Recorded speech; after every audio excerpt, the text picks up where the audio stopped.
So what about protein in diet? Well, we've been talking about it, so a little bit of repetition here. Next slide. So 70% use a higher amount. We call them fast oxidizers. Those are just a term, okay? 30% a lower amount. That's me. I'm a slow oxidizer. So I just needed 1 tablespoon and everything went into order. Next slide, please. So we can get adequate protein. That's the important thing in today's day and age. Next slide, please. So you can get it all from that. There's a catch, though.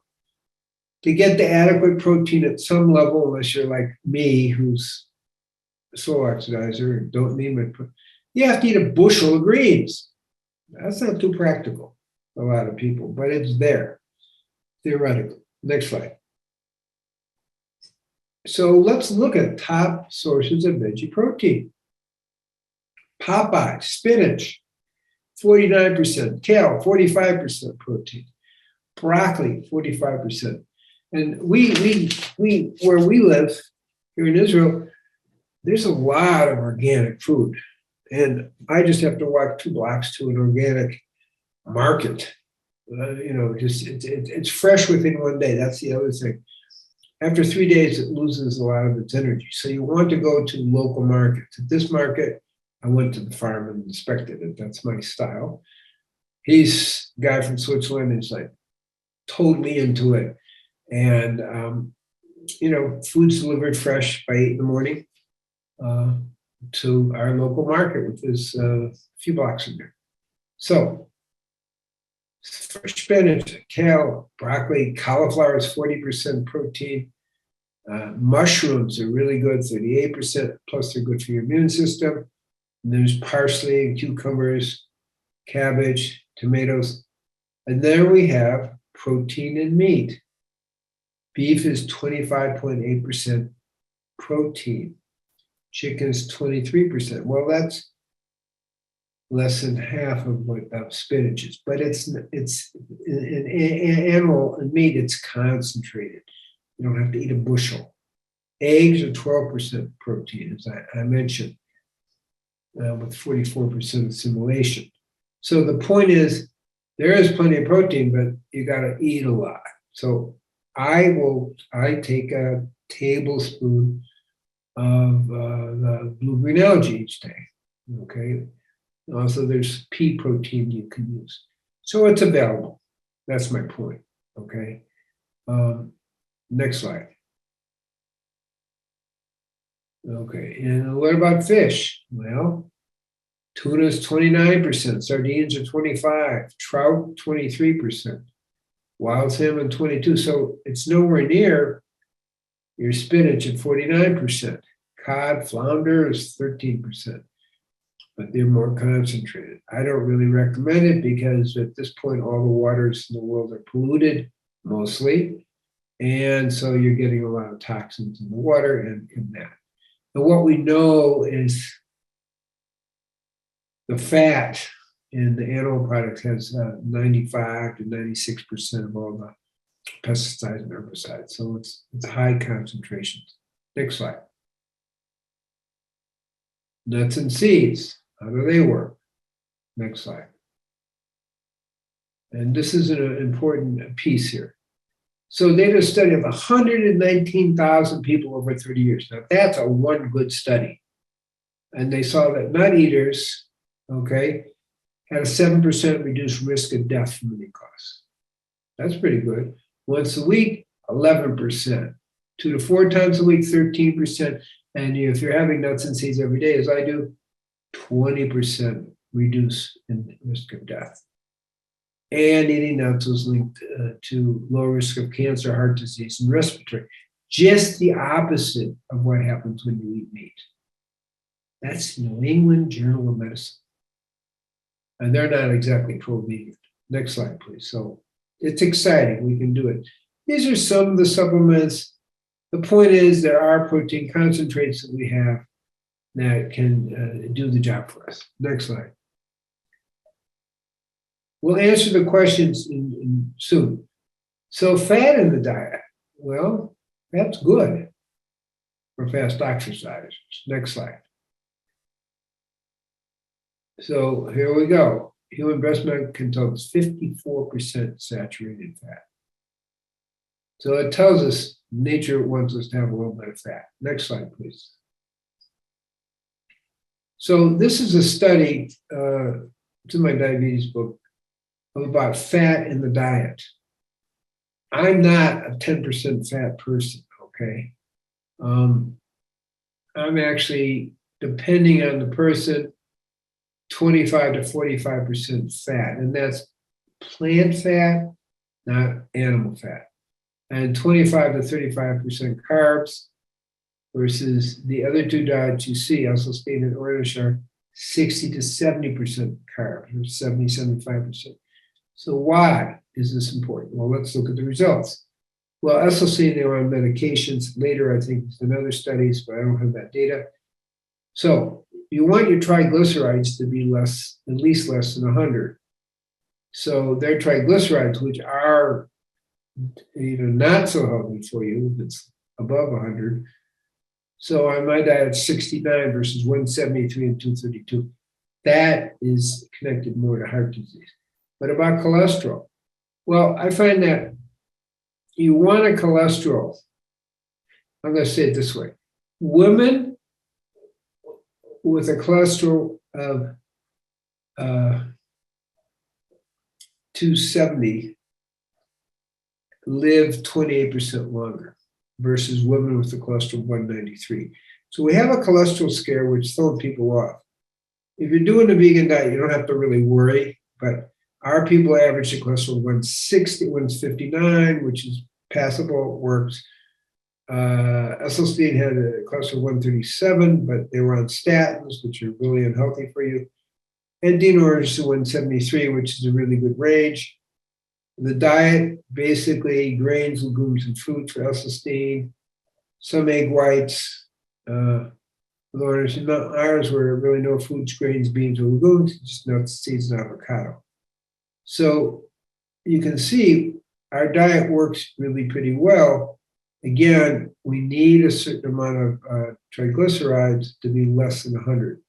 And that's a remarkable thing. And our cholesterol is just fine. That's at 25 to 45% fat versus 10% fat. So actually, that's more the way it is in nature, 25 to 45. Next slide, please. And a lower carbohydrate. So cholesterol facts. 52,287 people with ages 20 to 74. As I said, their cholesterol is 270 or higher, had 28% lower mortality. And women with the cholesterol less than 19. Now, that is a very important statement. That's a lot of people in a full age range. It's a good fact. Next slide. And 21 studies, they found, or 340,000, they found no difference in the risk of heart disease between people with the lowest and the highest intake of saturated fat. But that's a really important statement.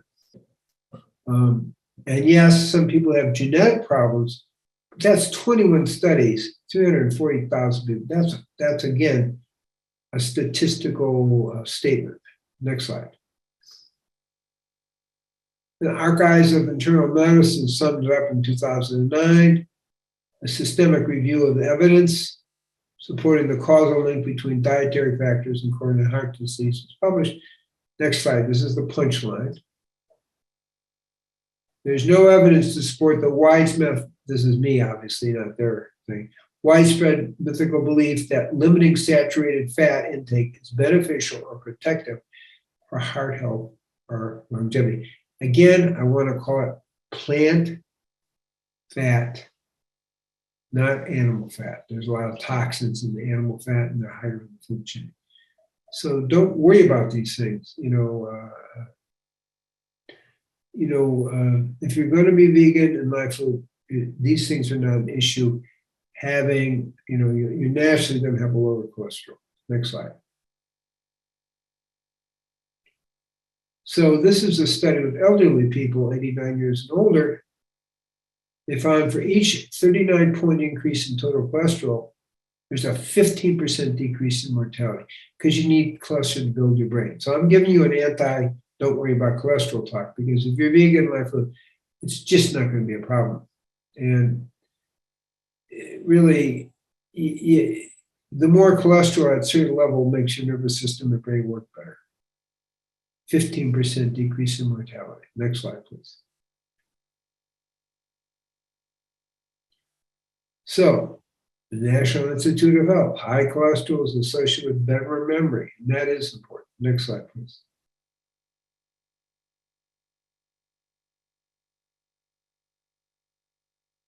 So this is the Boston study, 2005. There's, a fair amount of men and women. People with the highest cholesterol levels scored higher on cognitive tests than those with lower cholesterol. And people eating healthy fats are 42% less likely to have a cognitive impairment. We need the fat for our brain. So don't worry about fat if it's plant-based fat. Animal fat, a little different. Next slide, please. So that's the preferred fuel for human metabolism. That's the way it's been. Next slide. So you don't want to go less than 159, and here are the reasons why. Next slide, please. You need a low cholesterol, increases emotional balance, increases depression and suicide, which is an extremely important issue. That's how I started tuning into the fat issue when I read the research in medical school. Increases violent behavior, stroke, accidents, hormonal balance, memory loss, Parkinson's. So we don't want too low cholesterol. If you can take 159 or above, up to, really with women, 270, you're going to live 28% longer. Next slide.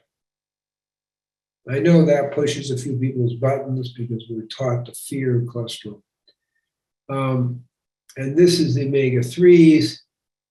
It reduces the risk of death from all causes. And those with omega-3 of less than 4% age faster. Those with indexes of about 8%, they're healthier and age more slowly. Next slide. But if you're omega-3 deficiency, and that's a problem, and it is hard to get omega-3s easily on a vegan diet.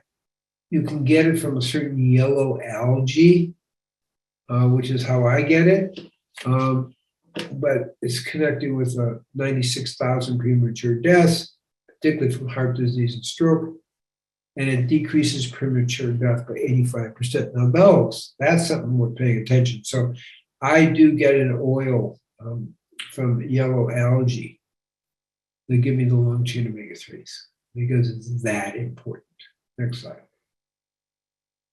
I would like to say we can eat it all from the environment, but it's not so easy in the world we live in. So you need the omega-3s for brain tissue, for brain and eye development. And I will tell you, postpartum depression, and that's very common. You do the long chain omega-3s, and DHA, particularly an EPA, DHA, 3 weeks. I don't care if you've had postpartum depression for 10 years. I've had cases like that, 10 years. Usually it's, 6 months you're feeling it. It reverses it. It improves mood regulation as well. Next slide.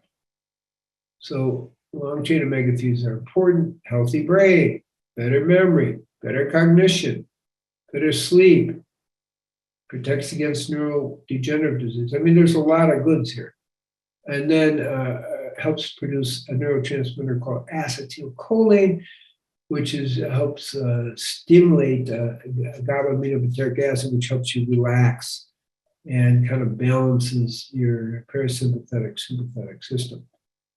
So decreases anxiety, depression, panic attacks. Next slide. And it decreases the excess of norepinephrine, which can get you anxious. And I use it a lot when I treat bipolar disease.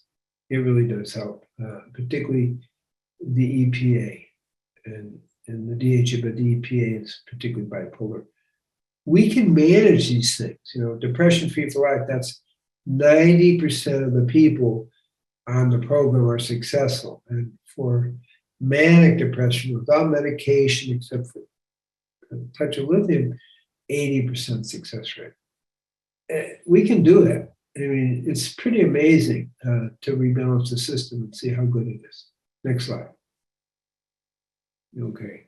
So again, the DHA, EPA, long-chain omega-3s decreases hostility, aggression, impulsivity,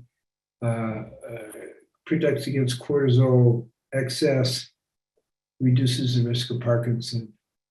Again, better nerve signaling. Next slide. So it also turns out to be the preferred fuel for your heart. 85% lower risk of dying from all causes, lowers blood pressure, protects against excess clotting, which is an important thing today in today's world.